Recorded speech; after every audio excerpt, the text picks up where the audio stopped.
to the Music Scouse 007 Keyboard Road Warrior series, where we play Euro Truck Simulator 2 with nothing but a laptop and a keyboard. The last episode, we delivered our cargo to Aalborg. My camera crapped up and we lost the very tail end of the parking. We hadn't skilled up, and we are just maybe 100 XP away from leveling up. But we've gone up in rating. We're 2.5. We are a level 3. We're still a noob. So first things first, let's go to the job market and let's see what we can drive. Let's go for a quick job. Remember, we've probably now got enough money to get a loan. We were offered the 320,000 that I was aiming for, but before I buy that first Volvo, we want to make sure that we've driven every other vehicle in the game. So up to now, we've driven the Renault Premium. We've driven the Volvo FH16 2014 edition. We've driven a Mercedes Actros. We've driven an Iveco. I think we've driven an Iveco Stralis, and we've driven have we driven a DAF? Don't think we've driven a DAF yet. But we're going to go for a MAN TGX XLX. This is... oh, hang on, no, we're not. So we are in Aalborg. Where's Aalborg? Let's make sure that we only do jobs from Aalborg. Is this a MAN? Yeah, the MAN TGX XLX. This is going to take us back to the UK to Felixstowe, which is fine. It means that we're going to be driving on the funny side of the road again. This is going to be actually quite a short journey because a significant chunk of it's going to be in the ferry. So this might actually be quite a short video. But I wanted to drive the MAN. I want to give that a go. So let's take that job. Actually, yeah, let's take that job.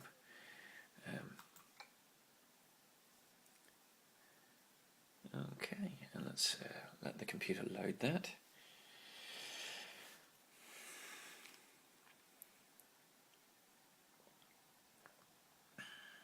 Actually, given how incredibly dense this game is, the loading screens aren't actually that long. I mean, I've played similar games similar in scope and content that have taken much longer to load. So we're in the MAN. Let's have a quick look around the cabin. Yeah, it's nice muted, non-shocking colours. The obligatory cup holder. This isn't too bad. It's a little unimaginative, but it's not what I would call aesthetically ugly. Let's fire her up. Oh, it's got the integral GPS. Not in a particularly, I don't know, maybe, let's see, let's put, oh, it's right at the bottom of the screen. That's not a particularly useful place for the GPS. I personally prefer the speedo and the rev counter in the middle. I particularly like the way that the Volvo does it with the rev counter being in the inside the speedo. Can't remember if that's on the older FH16, but it's certainly the way it is on the newer FH16. Steering wheel's not bad. Nice, easy to reach radio. Yeah, it's all right. Okay, so it looks like we're taking another container lorry. I did forget to double check. Let's look at that job market again. Double check what we were carrying. we are carrying. Our job's gone because we've taken it. Let's double check what we were carrying. So we're carrying car parts, 10 tons of car parts. We're going to get 4,000. We're going to get about £4,000 for this. That's nice. Let's get to the right magnification for this and double check where we're going out. So we're going to pull a 90 degree and go out that way. So lights on, and let's go. Let's make a move. So today I wanted to talk about earthquakes. Today is the 5th of December in New Zealand, and this morning, about 2 hours ago, we had a little shake. It's an aftershock. It's not an actual earthquake. It was it was a moderate aftershock. I've been in New Zealand since May, and for nearly 6 months hadn't felt a single aftershock or shake. I didn't feel one way or the other about this. I'm not one of these people that wants to experience the worst in life. If it happens, I'll deal with it. But I was wondering whether it was all over. Had we arrived and we were perfectly safe. But oh my God, typical. I have gone completely the wrong way. Well, that's all right. We can get that's discoverable. Let's quickly check the map. There is a discoverable to our left, so we've kind of gone the right way for the purposes of finding stuff. So yes, 5 to 6 months, hadn't felt a single thing, was beginning to think that this whole earthquake thing was done and dusted. And then about 3 or 4 weeks ago, I felt the first wobble. Now, I probably felt weirder about it for more than one reason. I mean, it's weird enough feeling your first earthquake. But for some reason unknown, I cannot remember, I happened to be watching on my PS3. My PS3 has a YouTube app, and I happened. Recruitment agency, good. We always like to find recruitment agencies that helps expand the number of drivers that we'll be able to hire. I happened to be watching YouTube videos about the 2010 and 2011 earthquakes. Sorry, 2000. And I was watching those videos when I experienced my first shake. So I felt doubly weird about it. I mean, I was a little bit freaked out by the earthquake because I'd never felt one before, and then I was doubly freaked out because I just happened to be watching videos about the major earthquakes, and you know what your imagination can do. I've experienced 4 aftershocks since then. 3 aftershocks since then, so I've experienced a total of 4. Each one freaks me out a little bit when it happens, but I'm getting used to experiencing them. I don't know whether that's a good thing or a bad thing.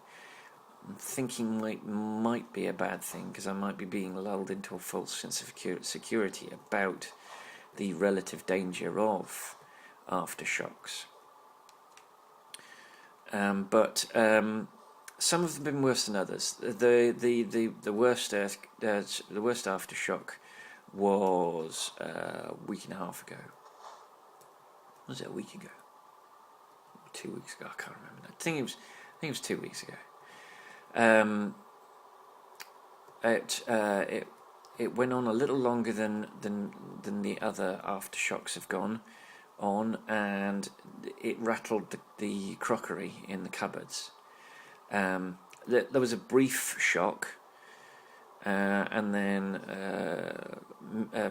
5 to 10 minutes of sort of light wobbling. I guess is the best way of describing it.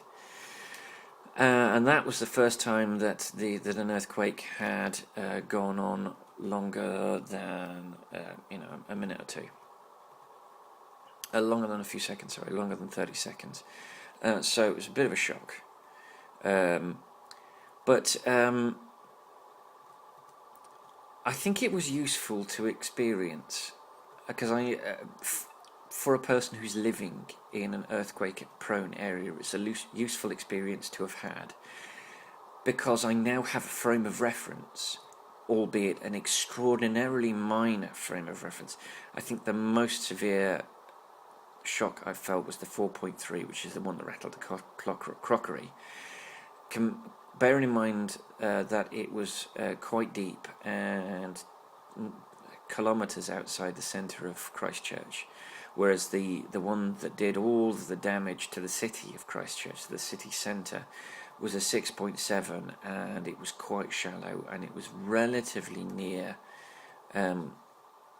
Christchurch city centre itself. Oh, blimey, he pulled up. So I have a somewhat muted experience of what the people who lived in Christchurch, who lived through the two big earthquakes, have felt. I went to see a play by a local playwright called Tim Barcode last week, which was about the earthquakes, and it sort of brought home to me something that had passed me by. Post-major September earthquake, up till now, they've had 22,000 aftershocks. 22,000 aftershocks. That's astonishing. So between the September earthquake, which did all the damage to Canterbury, and the February earthquake that did all the damage to Christchurch city centre, and today, which is the 5th of December 2013, they've had over 22,000 aftershocks. I was, like as I said, I was quite freaked out after the first one, and the big one that it was a big one and it was a minor one, but the biggest one that I felt also freaked me out a little bit. But and I was wondering why it wasn't freaking everyone else out in Christchurch. You know, you've had a big earthquake. Why isn't this freaking you out?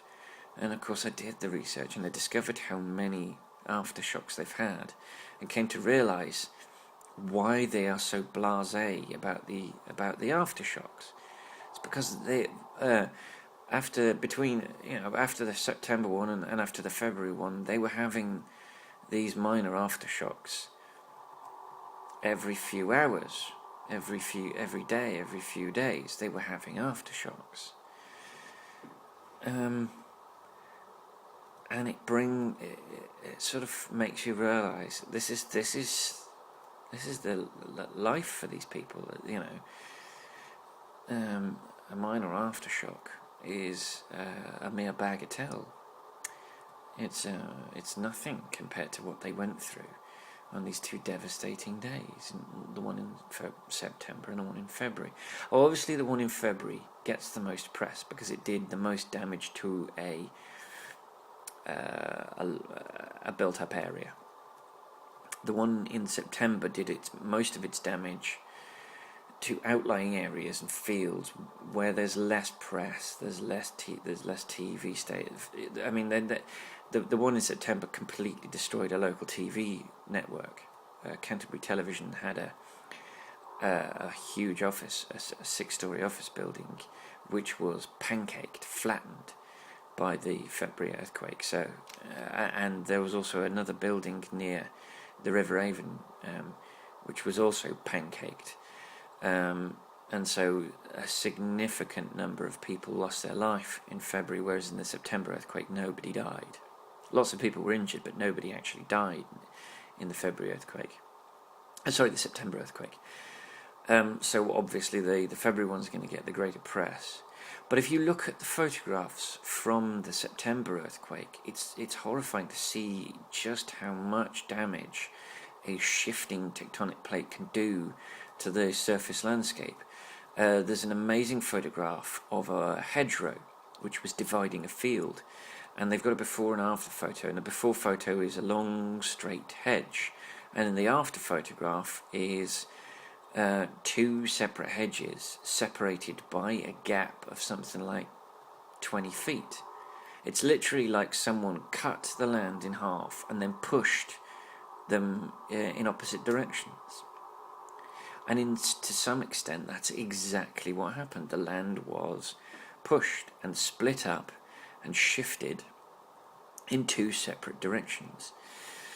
Now, obviously, New Zealand is particularly vulnerable to earthquakes because it's sat on a gap between two tectonic plates. In fact, although I'm not a geologist, I do believe that the tectonic plates shifting are actually what caused New Zealand to be formed. Oh dear, dear, dear. Oh no, I thought I'd gone the wrong way. I have gone the right way. That is a great relief. That is why I was wandering all over the road. I was thinking, oh, hang on. No, I had gone the wrong way. And the game is getting me to do a suicidal U-turn.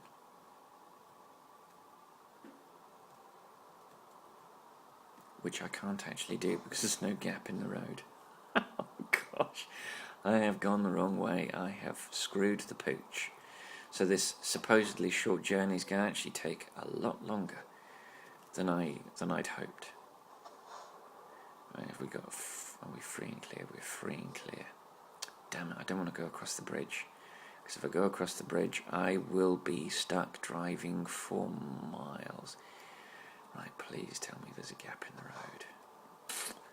There is no. Oh no! I've got to go across the bridge. Let's check the map out. Oh, what have I done? What have I done? This is not good.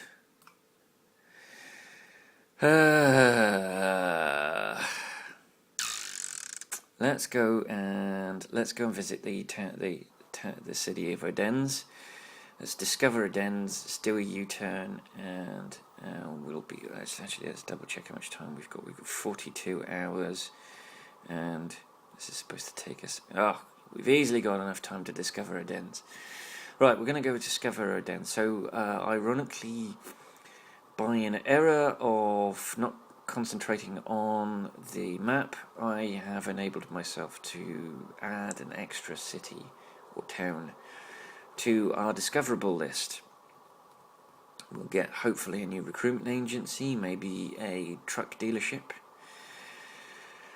We're doing alright for fuel. We're not being screwed by our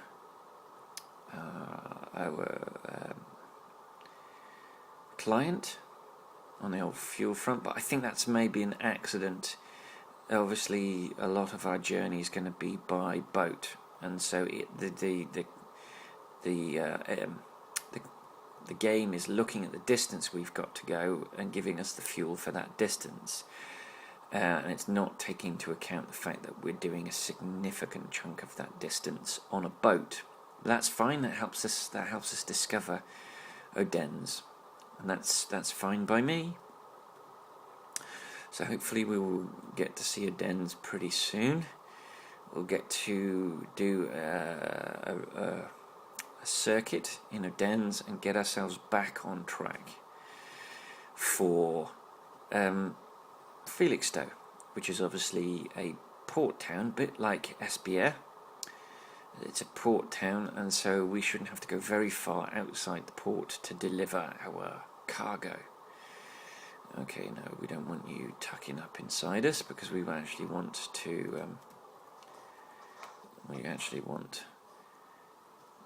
Right, so let's take a left turn. I have been stuck twice in my private games at junctions like this, where you come off the motorway and then you skip underneath it.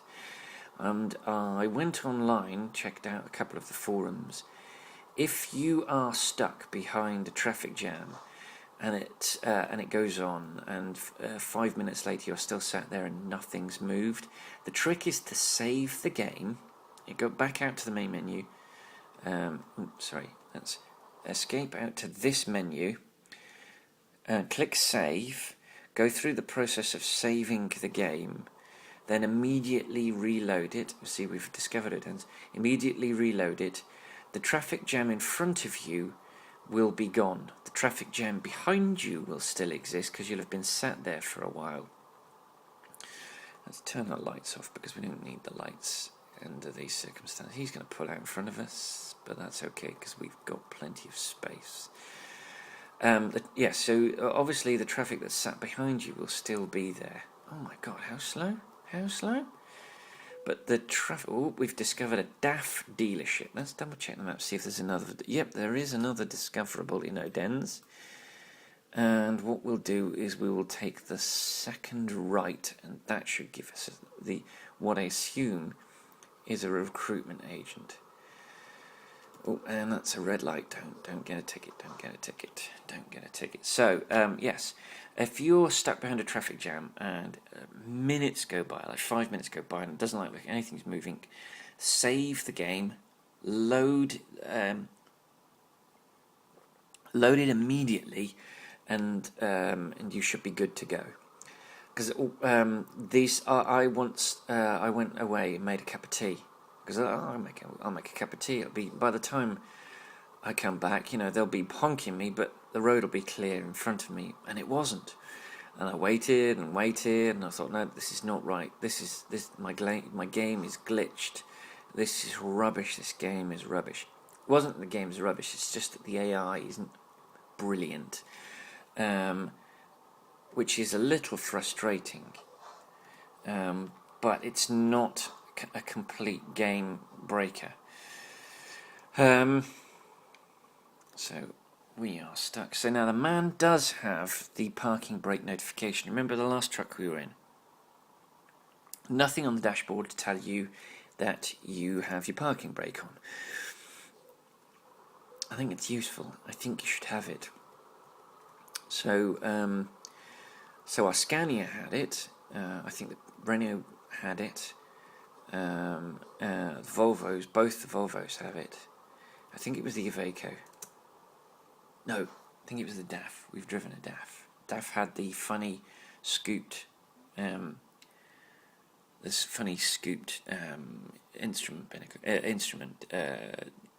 on the instrument thing on the dash. Gosh, the traffic lights are annoying. Right then, let's discover this, what is, I assume, a recruitment agency. Yep, it's a recruitment agency, right. Let's get back on track. Let's head back to Felixstowe. So, I've discovered if you are going through, if you can see it turn yellow just at the edge of your screen, it's safe to go through. If it's smack in the centre of your view, and when it goes yellow, stop, or you will get the £280 fine. Not sure what that is in what that is in euros or the other three European currencies. I've actually discovered there's a mod to add US dollars. Now I know there are a lot of American gamers who like the comfort of seeing that dollar symbol. So if that's you, get that mod. Damn it. If you're uncomfortable with euros or pounds and you'd rather have dollars, I think Modsaholic have got that that mod on their website. I think it's in other rather than. I think that they split. Part of their site splits the maps up between trucks and skins and maps. But I think there's also a section called Other, and that's I think where you can get it. might be wrong. It might actually be part of another mod. I'm not 100% certain. I'm not going to include a link at the bottom. Maybe I will. Maybe after I've finished recording, I will do some research and see if I can find the link. But I don't. Oh, damn it! Did we do? I heard a crunch. Did we do any damage? No, we didn't do any damage. Okay.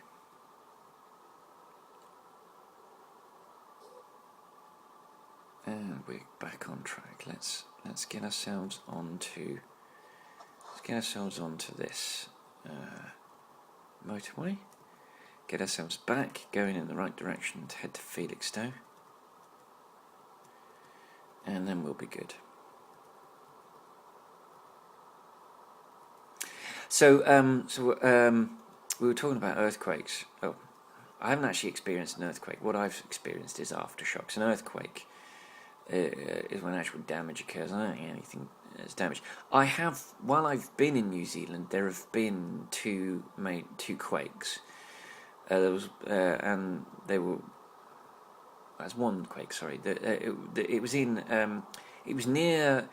The epicenter was between the two islands of New Zealand, but it was closer to the South Island, and probably the town or city that felt the most destructive force of the earthquake was a place called Seddon, which is in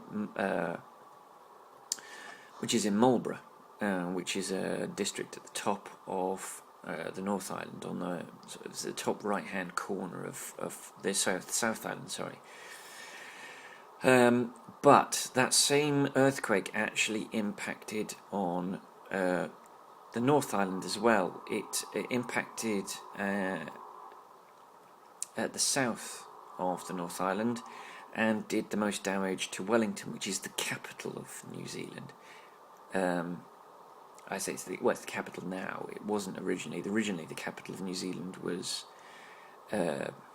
Auckland, which might explain why Auckland ballooned in size, and is still, in fact, the major city, and is in fact where all the businesses are based.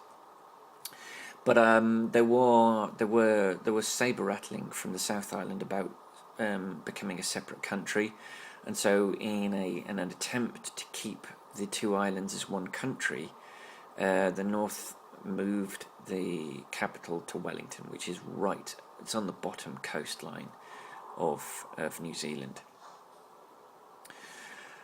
Now they probably sustained more damage to buildings because Wellington is significantly more built up than Seddon, but the epicenter was closer, so more actual destructive force was felt by the town of Seddon than the city of Wellington, and that was quite astonishing because I had a newly made friend in New Zealand was actually visiting Wellington with his son at the time,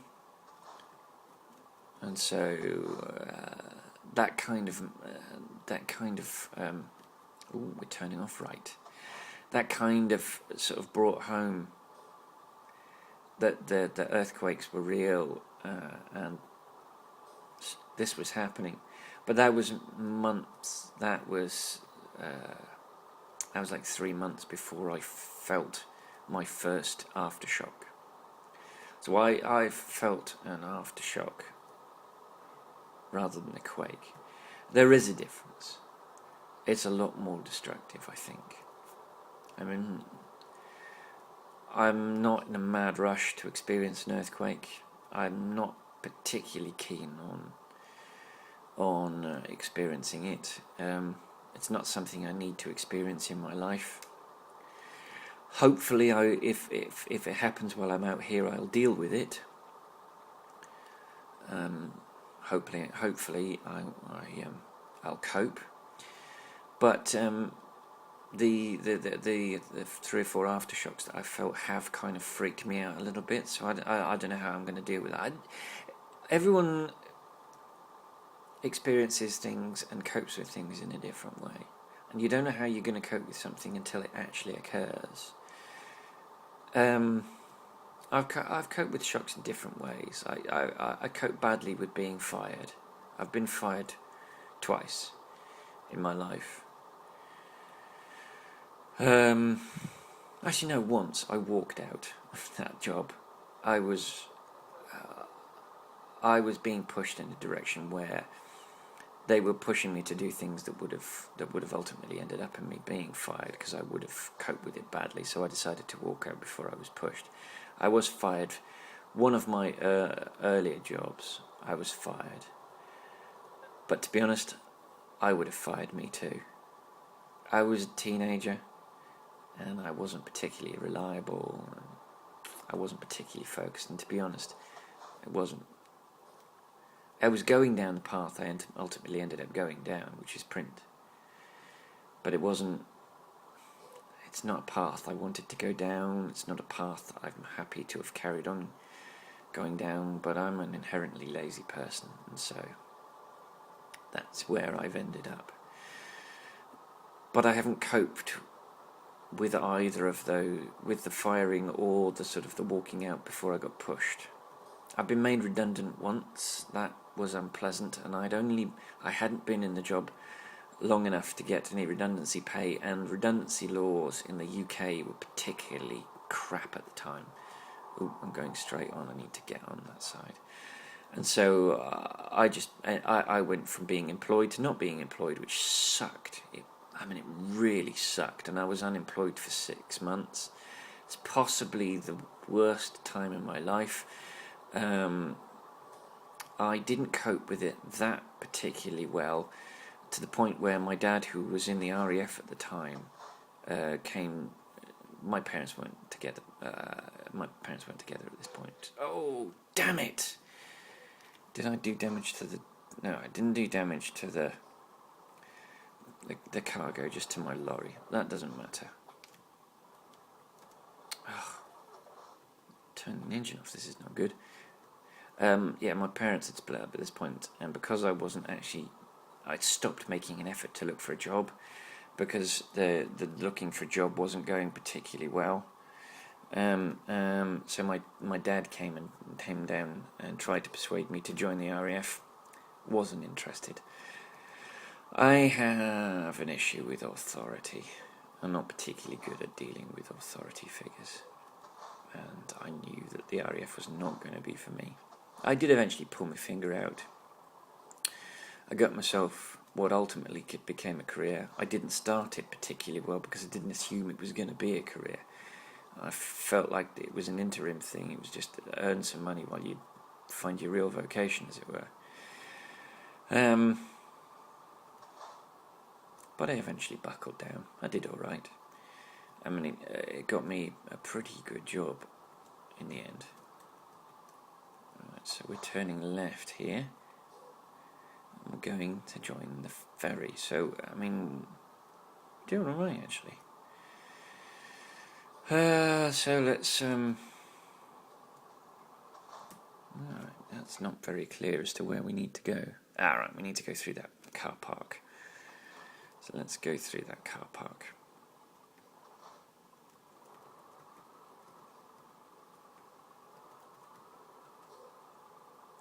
That could be clearer. You're kidding me. No. Oh, for crying out loud. No. The map is crap. That clearly looked like I was supposed to go into this car park to continue this journey. That is a nonsense. Okay. I'm gonna guess that I need to go... Yes, thank you for putting the blatant red line in the right place. Ooh, I'm angry now. Right, so we're back on track. For future reference, don't go in the car park at the ferry port in Esbjerg. Right, another little tip that I garnered last night from my private profile is don't race onto ferries. When you have to drive into the ferry, which we're not going to have to do for this particular map. When you're driving into the ferry, do not race into the ferry. You will do damage. So let's see where we're going. SB Air to Harwich. And then Harwich should take us to Felixstowe. So that's £1,192. Let's embark. Yes, I did damage not just to my tractor unit, but also to the cargo, because the tractor unit leapt into the air. And in leaping into the air, the tractor unit's hitbox... Oh, no, don't want to do that. The tractor unit's hitbox hit the trailer unit's hitbox, and so I incurred some damage, which really annoyed me. But it was a useful lesson. I learned something. Right, so we're in the UK, so I have to remember to be on the left-hand side of the road. Yes, anybody that tells you if you've made a mistake you're a fool is an idiot. You only learn valuable life lessons by making mistakes. Anybody who's not making mistakes isn't trying hard enough. So let's remember 48k is our speed limit, because that's the equivalent for 30 miles an hour, so we don't want to go too fast. Let's be on cruise control, and that'll keep us below the speed limit. That's useful.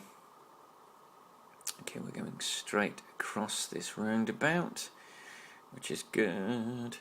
That gets rid of those trucks in front of us. And we're golden. Right, so we are heading to Felixstowe to dump our cargo.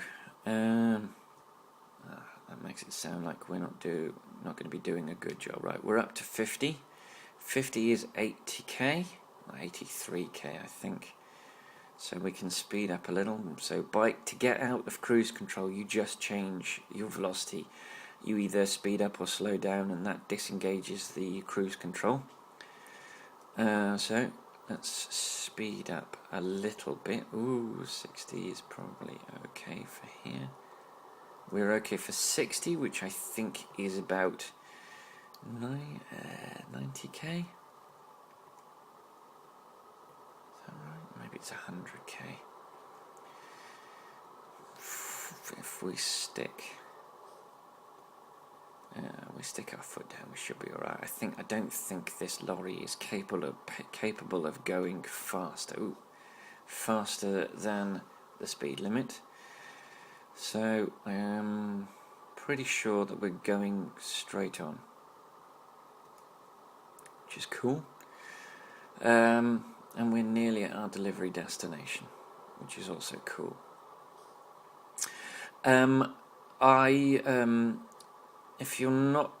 If I haven't told you already, I'm recording these things on an iPhone, so the low-tech nature of this video series is being exposed in all of its glory.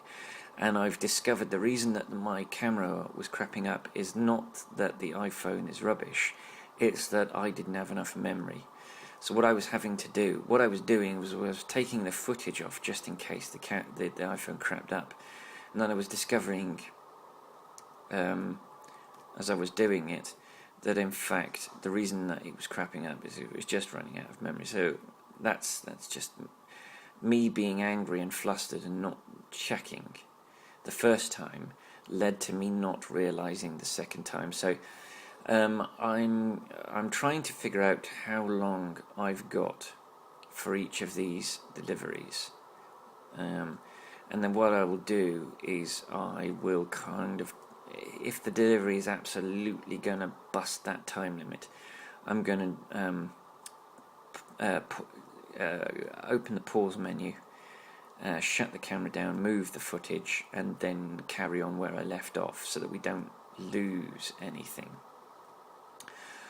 Obviously, once we buy our own truck and start doing our own deliveries, that exposes us to much longer deliveries, and I'm going to have to do that. I think at the moment my time limit is about an hour. So anything that goes over an hour. At the moment on my private drives, I'm doing deliveries which in real time take about 3 hours. It's or 2 hours. Sorry, I did a 32-hour delivery, which took about 2.5 hours in real time. So the further on we get in this career, don't want to crash into another vehicle. Don't want a crash penalty. Let's get over, because I think we have to get off at this junction. Yep, there's Felixstowe. So I'm going to get off, and we're going to slow right down, because this is quite a corkscrew. It's quite a hairpin of a corner, and that will cause the wheels, the tyres, to go underneath themselves. If you take too sharp a turn at too high a speed, you will lose, the truck will lose its footing and it will jackknife. That is where the cab turns so sharply and so quickly that it hits the trailer and causes the load to tip over. It completely unbalances, causes the whole load to tip over.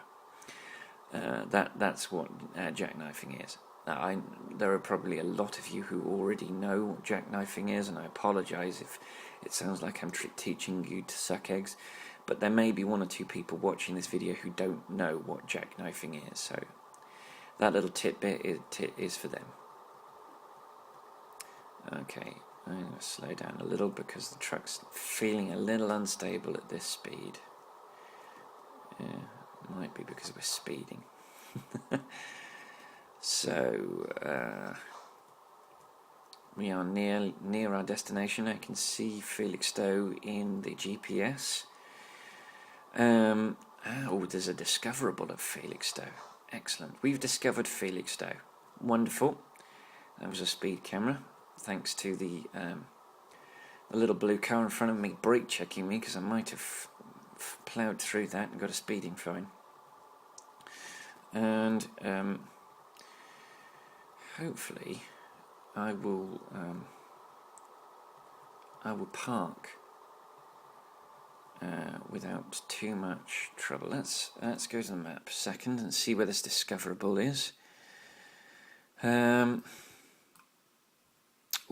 Actually, yes, we are going to turn left at the next roundabout, and that will get us that discoverable. So left at the next roundabout. So we need to be over on the left. Oh, damn it, we got a speeding fine of £440. That's annoying. That's so annoying. That was so unnecessary. It's because I was trying to speed up to get past that little blue car so that I could get in that lane. Right, so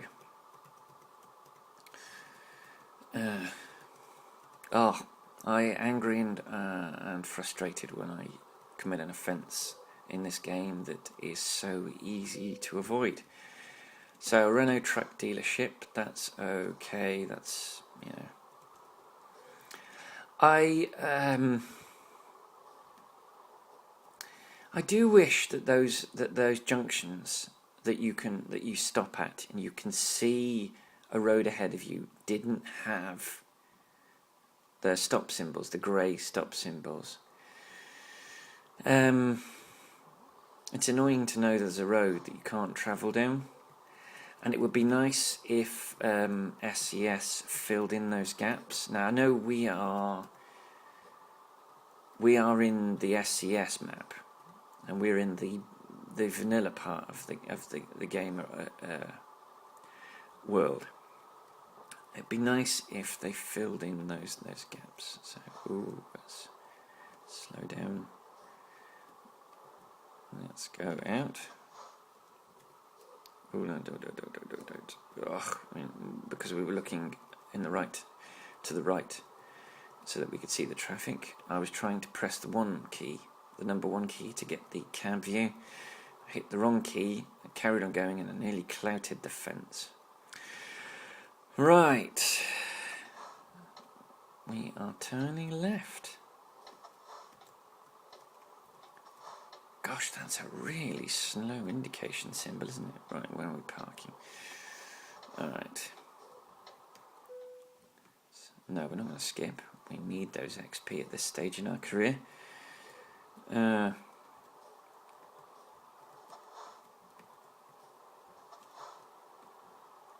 Right, so let's right,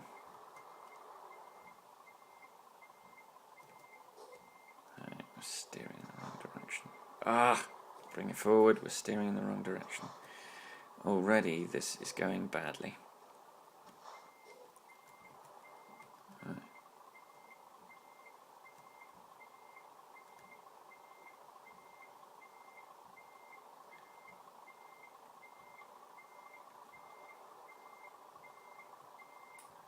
So let's steer a little towards where we are heading.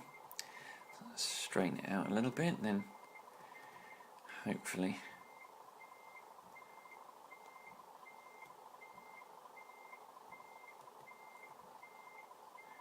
we won't clatter anything.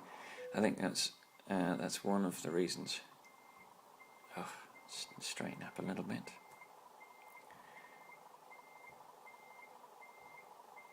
I've got a horrible feeling that I'm actually... Yeah, I am.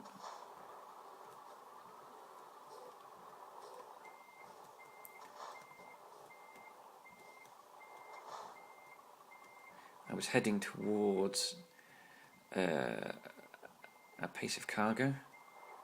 Oh, no. Don't go too fast. Right, let's straighten up a little bit and hopefully we can get ourselves into that slot. Right, come on.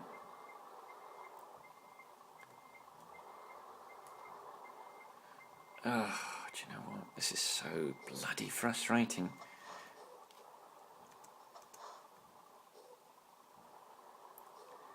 Do you know what I'm going to do? I'm going to... I find sometimes if you head towards the exit, it actually puts you in the right place. Let's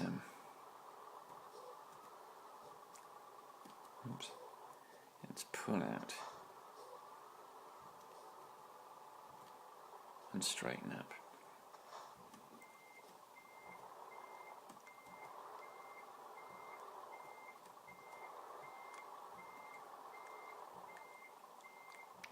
Blimey, buddy, wait a little bit, wouldn't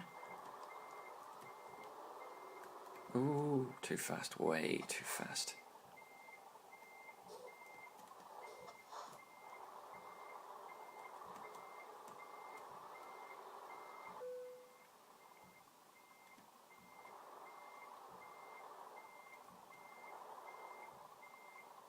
Have I overcooked it?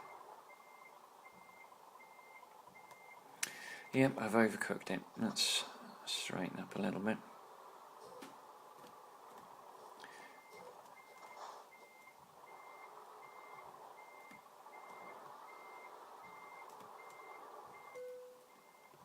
That's alright. Oh, no, overcooked it. You see, this is clearly, I mean, this is the one area of this game where steering wheel makes all the difference, because you can, I'm used to steering in reverse in a car, and so it's a little counterintuitive.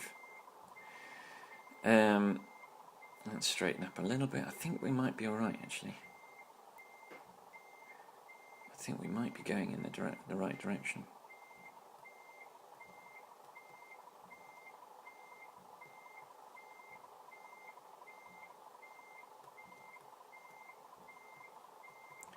I think we're okay. I think, guys, this is going to be the one instance where I'm getting it. I can see... Oh, hello. Straighten up a little bit. And remembering to go in the opposite direction. You steer in the opposite direction you want to go because of the pivot. And then remembering not to do it too much. That's the other problem is overdoing it, and then you're going too far in the other direction. We're golden. We're good. So we've done it. Oh, what a relief. Aalborg to Felixstowe. And we are level 4. We got a proficiency bonus of level 3, 45 XP, £177 bonus. We're good. We'll have a skill point to apply at the beginning of the next video. Well, that's it. That's the end of this particular journey, and so from Movie Scouse 007, see you on the road.